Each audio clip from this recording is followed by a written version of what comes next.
Hi friends, welcome to Mobile and Tricks. ഇന്നത്തെ video full ആയിട്ട് sponsor ചെയ്തിരിക്കുന്നത് copy test on screen എന്ന് പറയുന്ന ആപ്ലിക്കേഷൻ ആണ്.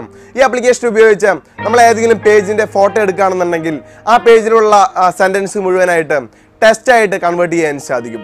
വിദ്യാർത്ഥികൾക്കെല്ലാം വളരെയധികം ഉപകാരപ്പെടുന്ന ഒരു ആപ്ലിക്കേഷൻ ആണ്. താല്പര്യമുള്ളവർക്ക് ഡൗൺലോഡ് ചെയ്യാനുള്ള ലിങ്ക് വീഡിയോക്ക് താഴെ ഡിസ്ക്രിപ്ഷനിൽ കൊടുത്തിട്ടുണ്ട്. അവിടെ നിന്ന് നിങ്ങൾക്ക് ആപ്ലിക്കേഷൻ ഡൗൺലോഡ് ചെയ്യാവുന്നതാണ്. ഇന്നത്തെ വീഡിയോയിലൂടെ നമ്മൾ നോക്കാൻ പോകുന്നത് നമ്മുടെ കമ്പ്യൂട്ടറിന്റെ റാം എങ്ങനെ കൂട്ടാൻ സാധിക്കുമെന്നാണ്. പല ആളുകളും എൻ്റെ അടുത്ത് ഡൗട്ടായിട്ട് ചോദിച്ചിട്ടുണ്ട്, ഫോണിന്റെ റാം എങ്ങനെ കൂട്ടാൻ സാധിക്കുമെന്ന്. ഫോണിന്റെ റാം നമുക്ക് നോർമൽ വേസിലൊന്നും കൂട്ടാൻ സാധിക്കത്തില്ല. ഫോണിന്റെ റാം കൂട്ടണമെന്നുണ്ടെങ്കിൽ ഞാൻ പല വീഡിയോസിലും കണ്ടിട്ടുണ്ട്, ഇന്റേണൽ സ്റ്റോറേജ് റാം ആയിട്ട് ഉപയോഗിക്കുന്ന പല വീഡിയോസും നമുക്ക് യൂട്യൂബിലെല്ലാം കാണാൻ സാധിക്കും. പക്ഷേ ഇന്റേണൽ സ്റ്റോറേജിന്റെ ഭാഗം റാം ആയിട്ട് ഉപയോഗിച്ച് കഴിഞ്ഞാൽ നമ്മുടെ ഫോണിന്റെ ഉള്ള സ്പീഡ് കുറയല്ലാതെ ഫോണിന്റെ സ്പീഡ് ഒരിക്കലും കൂടത്തില്ല. പിന്നെ ഫോണിന്റെ സ്പീഡ് കൂട്ടാൻ എന്താണ് വഴി? റാം നമുക്ക് ഓവർക്ലോക്ക് ചെയ്യാൻ സാധിക്കും. നമുക്കറിയാം, നമ്മുടെ ഫോണിന്റെ സ്പീഡ് കൂട്ടാനായിട്ട് റാമിനെ നമുക്ക് മാക്സിമം സ്പീഡിലേക്ക് കൺവേർട്ട് ചെയ്യാൻ സാധിക്കും. ഇത്തരത്തിൽ കൺവേർട്ട് ചെയ്യുന്നതിന് പറയുന്ന ഒരു പേരാണ് ഓവർക്ലോക്കിംഗ് എന്ന്. പക്ഷേ ഈ ഒരു ഓവർക്ലോക്കിംഗ് ചെയ്യണമെങ്കിൽ തന്നെ നമ്മുടെ ഫോൺ റൂട്ട് ചെയ്യേണ്ടതായിട്ട് വരും. ഇതുപോലെ തന്നെ നമുക്ക് റാമിനെ അണ്ടർക്ലോക്ക് ചെയ്യാൻ സാധിക്കും. റാമിനെ ഏറ്റവും കഴിവ് കുറച്ച് വെച്ച് അതിന് ബാറ്ററി പെർഫോമൻസ് നമുക്ക് ആ ലെവലിൽ കൂട്ടാൻ സാധിക്കും. ഇത്തരത്തിലുള്ള കാര്യങ്ങളൊക്കെ നമുക്ക് ഫോണിൽ റാമിൽ ചെയ്യാൻ സാധിക്കുമെങ്കിലും ഈ കാര്യങ്ങളൊക്കെ ചെയ്യണമെങ്കിൽ നമ്മുടെ ഫോൺ റൂട്ട് ചെയ്യേണ്ടതായിട്ട് വരാറുണ്ട്. ഇപ്പോൾ നിലവിലുള്ള പല സ്മാർട്ട് ഫോണുകളും നമുക്ക് ഓവർക്ലോക്കിംഗ് ചെയ്ത് റാമിൻ്റെ സ്പീഡ് കൂട്ടാൻ സാധിക്കും. റാമിൻ്റെ സ്പീഡാണ് കൂട്ടാൻ സാധിക്കുന്നത്, അല്ലാതെ റാമിൻ്റെ ഇപ്പോൾ 2 GB ഉള്ള റാം 4 GB ആക്കാനൊന്നും നമുക്ക് സാധിക്കില്ല എന്നൊന്നും പറയാൻ സാധിക്കത്തില്ല. കാരണം IT മേഖലയാണ്, ഏതൊരു കാര്യവും നമുക്ക് ചെയ്യാൻ സാധിക്കും. എങ്കിലും നോർമൽ വേസിൽ നമുക്ക് റാമിൻ്റെ സ്പീഡ് കൂട്ടാൻ സാധിക്കത്തില്ല. ഇപ്പോൾ ഇറങ്ങിയിരിക്കുന്ന പല സ്മാർട്ട് ഫോണുകളും ഞാൻ ഈ പറഞ്ഞ പോലെ റൂട്ട് ചെയ്തുകൊണ്ട് ഓവർക്ലോക്കിംഗ് ചെയ്യാവുന്നതാണ്. പക്ഷേ ആ ഒരു റൂട്ടിംഗ് പ്രൊസീജിയർ നിങ്ങൾ ചെയ്യുന്നതിനേക്കാൾ നല്ലത് ചെയ്യാതിരിക്കുന്നതാണ്. നമുക്കറിയാം, ഇനി ഏറ്റവും ലേറ്റസ്റ്റ് ആയിട്ട് ഇറങ്ങാൻ പോകുന്ന സ്മാർട്ട് ഫോണാണ് Redmi Note 7 എന്നത്. ഈ ഒരു സ്മാർട്ട് ഫോണിൽ നമുക്ക് ഓവർക്ലോക്കിംഗ് ഒന്നും ചെയ്യാൻ പറ്റില്ല എന്നാണ് ഈ ഒരു സമയത്ത് നമുക്ക് അറിയാൻ സാധിക്കുന്നത്. എങ്കിൽ തന്നെ നമ്മൾ ഇന്നത്തെ വീഡിയോയിലൂടെ നോക്കാൻ പോകുന്നത് കമ്പ്യൂട്ടറിന്റെ റാം എങ്ങനെ കൂട്ടാം എന്നുള്ളതാണ്. ഇത് കൂട്ടാൻ വേണ്ടിയിട്ട് നമ്മൾ ചില കാര്യങ്ങളെല്ലാം മനസ്സിലാക്കി വെക്കേണ്ടതുണ്ട്. നിങ്ങൾ ആദ്യമായിട്ടാണ് മൊബൈൽ ആൻഡ് ട്രിക്സ് എന്ന യൂട്യൂബ് ചാനൽ കാണുന്നതെങ്കിൽ വീഡിയോക്ക് തൊട്ട് താഴെ കാണുന്ന സബ്സ്ക്രൈബ് എന്ന ബട്ടൺ ക്ലിക്ക് ചെയ്തുകൊണ്ട് ചാനൽ സബ്സ്ക്രൈബ് ചെയ്യുക. കൂടാതെ തൊട്ടടുത്താണ് നോട്ടിഫിക്കേഷൻ ബെൽ കൂടി ഓൺ ചെയ്ത് വെച്ച് കഴിഞ്ഞാൽ ഞാൻ അപ്ലോഡ് ചെയ്യുന്ന ഓരോ വീഡിയോകളുടെയും നോട്ടിഫിക്കേഷൻസും നിങ്ങൾക്ക് ലഭിക്കുന്നതായിരിക്കും. എല്ലാവർക്കും വീഡിയോയിലേക്ക് സ്വാഗതം. ഞാൻ അനീഷ് എബ്രഹാം.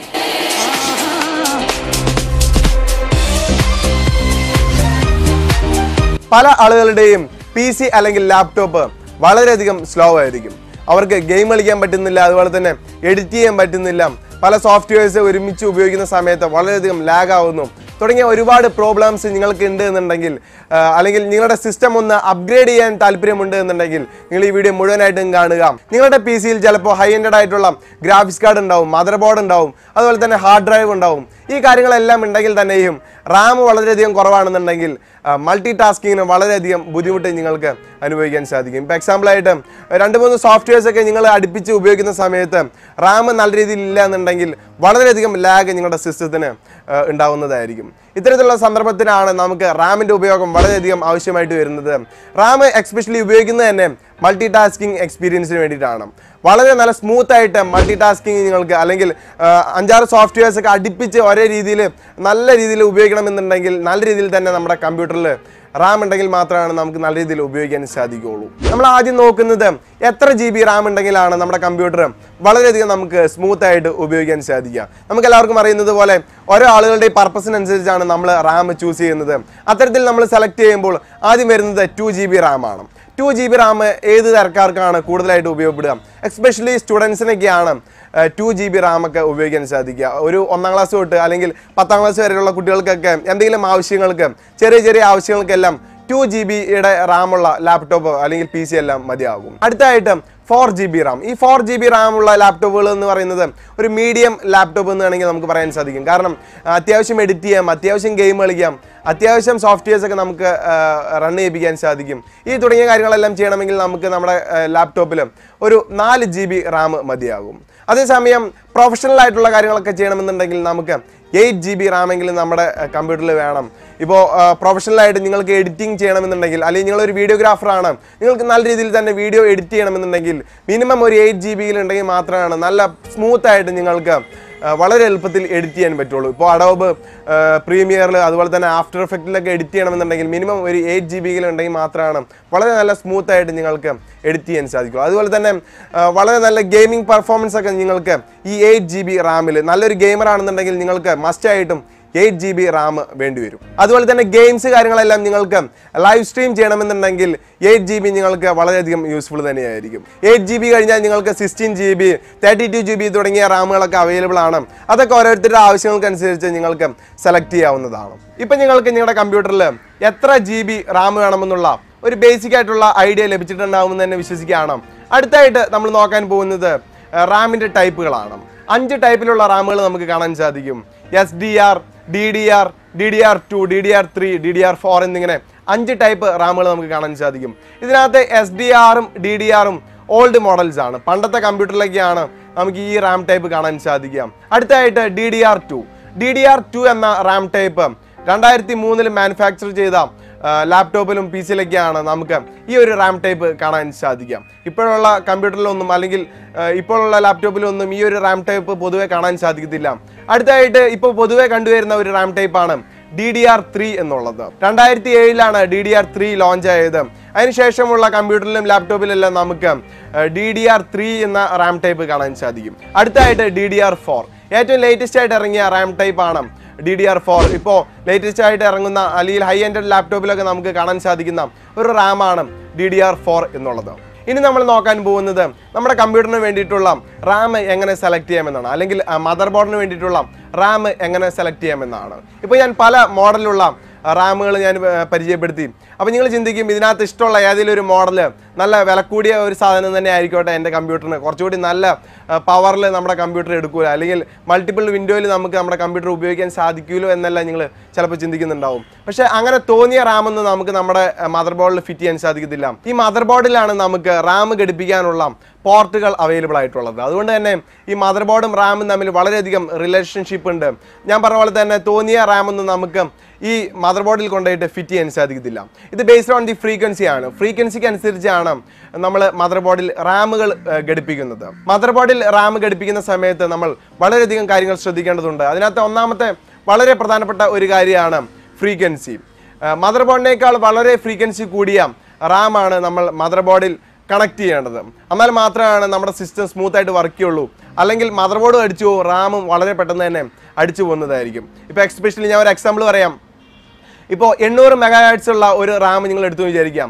അതേസമയം നിങ്ങളുടെ മദർ ബോർഡ് എന്ന് പറയുന്നത് 1333 MHz ആണെന്ന് വിചാരിക്കാം. അപ്പോൾ റാം വളരെ കുറവാണ്, അതുപോലെ തന്നെ മദർ ബോർഡിൻ്റെ ഫ്രീക്വൻസിയും വളരെ കൂടുതലാണ്. ഇത്തരത്തിലുള്ള സന്ദർഭങ്ങളിൽ നമ്മുടെ ലാപ്ടോപ്പ് അല്ലെങ്കിൽ PC വളരെ പെട്ടെന്ന് തന്നെ അടിച്ചു പോകാൻ ചാൻസ് ഉണ്ട്. നിങ്ങൾ റാം സെലക്ട് ചെയ്യുമ്പോൾ എപ്പോഴും മദർ ബോർഡിനേക്കാൾ സ്പെസിഫിക്കേഷൻ കൂടിയ അല്ലെങ്കിൽ ഫ്രീക്വൻസി കൂടിയ റാം എപ്പോഴും സെലക്ട് ചെയ്യേണ്ടതുണ്ട്. ഇനി നിങ്ങൾക്ക് നിങ്ങളുടെ റാം അപ്ഗ്രേഡ് ചെയ്യണമെന്നുണ്ടെങ്കിൽ നിങ്ങൾ നല്ലൊരു കമ്പ്യൂട്ടർ വിദഗ്ധനെ കാണിക്കാം. അല്ലാന്നുണ്ടെങ്കിൽ കമ്പ്യൂട്ടറിൽ പോയിട്ട് റൈറ്റ് ക്ലിക്ക് ചെയ്ത് കഴിഞ്ഞാൽ നിങ്ങൾക്ക് പ്രോപ്പർട്ടീസ് എന്ന് പറയുന്ന ഒരു ഓപ്ഷൻ കാണാൻ സാധിക്കും. അവിടെ പോയിട്ട് നിങ്ങൾക്ക് സിസ്റ്റം സ്പെസിഫിക്കേഷൻസ് എല്ലാം ചെക്ക് ചെയ്തുകൊണ്ട് റാം ചേഞ്ച് ചെയ്യാവുന്നതാണ്. മറ്റാരുടെയും സഹായമില്ലാതെ തന്നെ നിങ്ങളുടെ കമ്പ്യൂട്ടറിൽ നിങ്ങൾക്ക് വളരെ സിമ്പിളായിട്ട് റാം ഇൻസേർട്ട് ചെയ്യാൻ സാധിക്കും. നിങ്ങൾക്ക് എങ്ങനെയാണ് റാം ചൂസ് ചെയ്യേണ്ടത് അല്ലെങ്കിൽ സ്പെസിഫിക്കേഷൻ എല്ലാം നോക്കി റാം എങ്ങനത്തെ റാമാണ് സെലക്ട് ചെയ്യേണ്ടത് എന്ന് നിങ്ങൾക്ക് അറിയില്ല എന്നുണ്ടെങ്കിൽ വീഡിയോയ്ക്ക് താഴെ ഞാനൊരു വെബ്സൈറ്റിലെ ലിങ്ക് കൊടുക്കാം. ആ വെബ്സൈറ്റിൽ കയറുക, എന്നിട്ട് നിങ്ങളുടെ സിസ്റ്റം ഏത് മോഡലാണ്, ഇപ്പോൾ HP കമ്പനിയാണെന്നുണ്ടെങ്കിൽ HP അടിച്ചു കൊടുക്കാം, ഏത് മോഡലാണെന്നുള്ളതും അടിച്ചു കൊടുക്കാം. അപ്പോൾ നിങ്ങൾക്ക് ഏത് ടൈപ്പ് റാം നിങ്ങളുടെ കമ്പ്യൂട്ടറിന് സ്യൂട്ട് ആകുമെന്നെല്ലാം കാണിക്കും. ആ സ്യൂട്ട് ആവുന്ന റാം ഡയറക്റ്റായിട്ട് നിങ്ങൾക്ക് ആമസോണിൽ പോയിട്ട് പർച്ചേസ് ചെയ്ത് നിങ്ങൾക്ക് തന്നെ നിങ്ങളുടെ കമ്പ്യൂട്ടറിൽ ആ റാം ഇൻസേർട്ട് ചെയ്യാവുന്നതാണ്. സ്വന്തമായിട്ട് റാം മേടിച്ച് ഇൻസേർട്ട് ചെയ്യാൻ താല്പര്യമുള്ളവർ അറിഞ്ഞിരിക്കേണ്ട രണ്ടാമത്തെ കാര്യം എന്ന് പറയുന്നത് നമ്മുടെ മദർ ബോർഡിൽ 4 സ്ലോട്ടെങ്കിലും റാം ഇടാനുള്ള 4 സ്ലോട്ടെങ്കിലും കാണാൻ സാധിക്കും. അതിനകത്ത് ഒരു സ്ലോട്ടിൽ ഇപ്പോൾ നിങ്ങളുടെ ഒരു 2 GB റാം കിടക്കുകയാണെന്ന് വിചാരിക്കാം.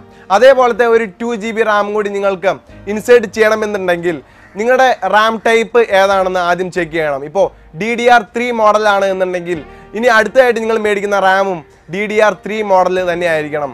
അതുമാത്രമല്ല DDR3 എന്നിങ്ങനെ 2 മോഡൽ മേടിച്ചിട്ടുകൊണ്ട് കാര്യമായില്ല. നിങ്ങളുടെ ആദ്യത്തെ റാം എത്ര ഫ്രീക്വൻസി ആയിരുന്നോ, എക്സാമ്പിളായിട്ട് 800 ഫ്രീക്വൻസി ഉള്ള റാമാണ് നിങ്ങളുടെ മദർ ബോർഡിൽ ഓൾറെഡി കിടക്കുന്നതെങ്കിൽ അതേപോലെ തന്നെ 800 ഫ്രീക്വൻസി ഉള്ള റാം ആയിരിക്കണം നിങ്ങൾ രണ്ടാമത് പർച്ചേസ് ചെയ്യുമ്പോഴും ചെയ്യേണ്ടത്.